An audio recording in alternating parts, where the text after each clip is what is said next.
And what we're going to do right now is start a new game. If you're new to Brogue, it is a very, very difficult roguelike that involves a lot of luck. And what I'm doing right now is I'm using the Explore button, which will automatically just roam the dungeon because we're going to try to do somewhat of a speed run, at least in the beginning levels. With roguelike, it's a more difficult roguelike. There's a lot of more luck in the beginning than some other roguelikes, and so not every game is actually winnable in my opinion, in my experience. And I'm comparing that to, say, Dungeon Crawl Stone Soup, which is another great roguelike, and that roguelike actually I think is quite easier to play than this one. So anyway, we just finished exploring this whole level. We do have an inventory of these different items. These are the potions. We normally start by opening up the potions, but I don't recommend doing that until you're at least on level 3 or 4 before you even start playing with your inventory at all. Because the first few levels are pretty safe. And you can pretty much guarantee getting to level 3 or 4. Unless you get unlucky with some traps, because some of these traps can be quite nasty. Oh, look at that. We have a pit bloat that exploded and we fell to depth 3. Oh no!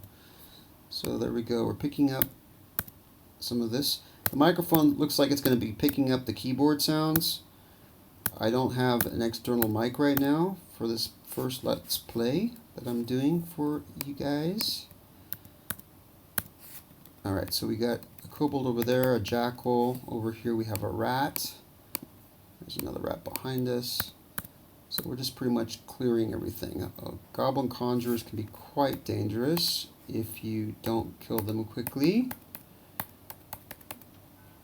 But I'm going to find the upward staircase because I don't want to be hanging out in depth 3 when I haven't even finished exploring depth 2. So we're going to try to keep this pretty fast. I'm using this explore key again to quickly go through and do more of a speed run of this. Now monkeys can be very annoying because they can steal your items, which that monkey just did.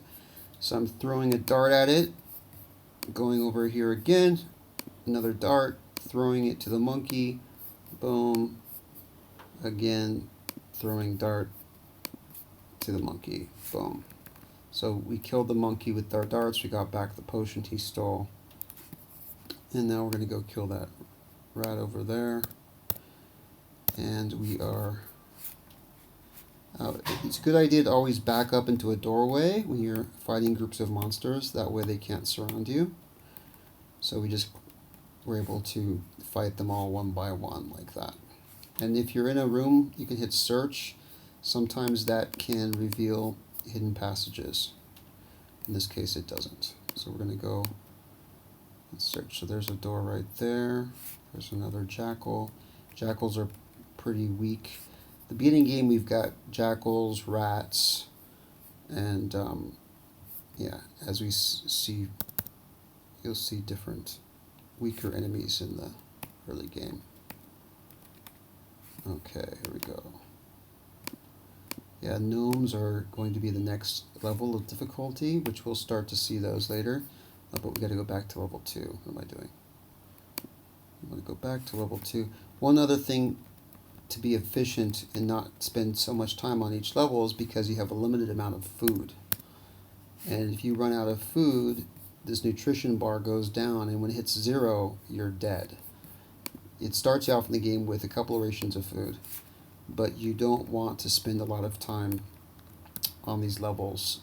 You want to spend as minimal as necessary, so that way you're not going to die of starvation. Uh-oh, we just fell. And when you fall, you also lose health, so you have to be careful about that. So it looks like there is traps. Searching. So hitting search reveals the traps. Alright, 2 full. Oh, I'm going to use something. We got a ton of potions. This actually is quite good to have this many potions. So it's not good to use a potion if you're standing on a grassy area, because if you have a potion of incineration, that's going to burn you up. pretty good. So we're going to open up a potion over here. Okay, good. We've got one of the good ones. Potions of strength.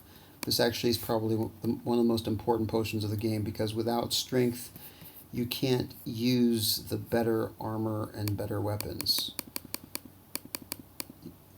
Like, for example, actually, wait, hold up. Right now, we don't have any weapons or armor. We just have the basics, but we're going to find better weapons that require more strength as we progress in the game. All right, we just killed another rat, and let's see what else. Explore. Uh-oh. There's lots of these traps over here. This is crazy. All right. Probably over here there's going to be something in this door, I imagine. This has got to be some special... Yes, we got some special treasure over here. So we got Staff of Entrancement, Staff of Blinking, Tunneling, and Obstruction. All right.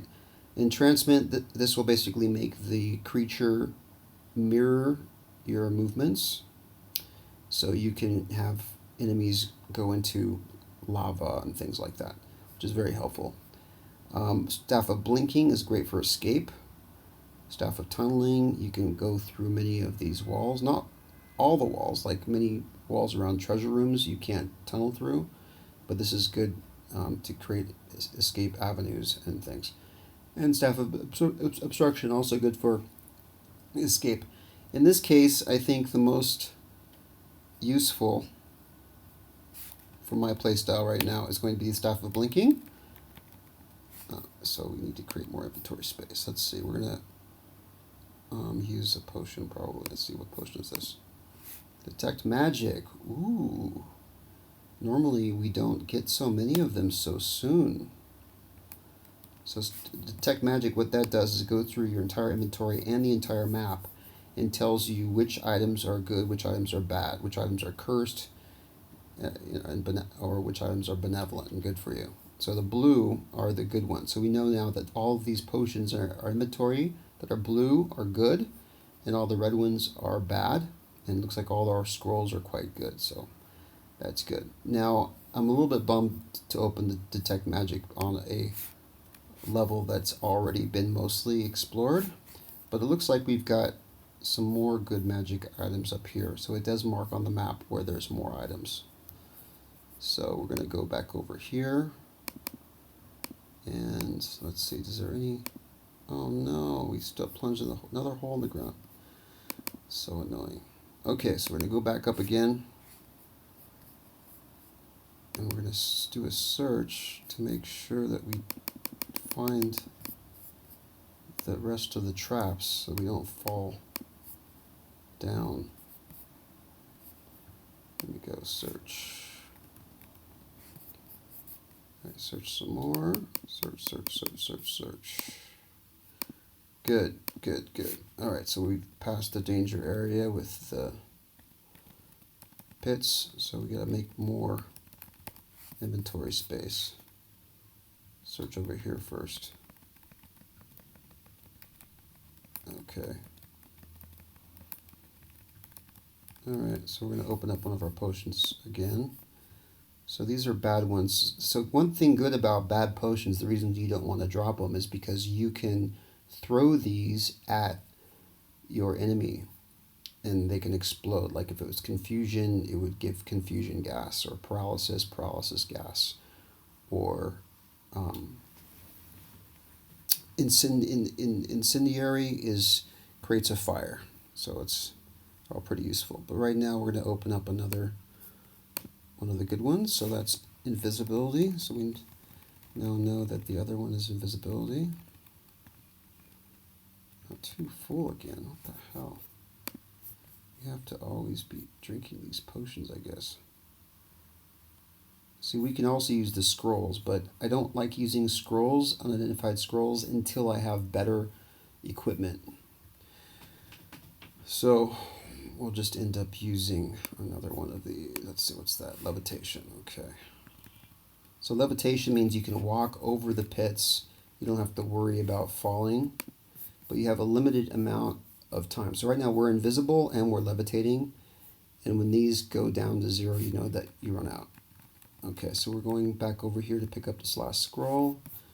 We're going to drink another potion. All right, so that's maximum health. So health potions are really great too because they not only restore your health, but they give you more health points, and they get rid of any negative thing, like if you're poisoned or confused, or if you have lower strength, it will restore all of that. So we're going to go back down to the next one. So now we're on depth 3. Okay, can we search? So we've already finished exploring that, so we're going to go over here to depth 4. We got a rat chasing us. Okay, cool. So we're just going to take a quick break right now, and we're going to continue with the next one.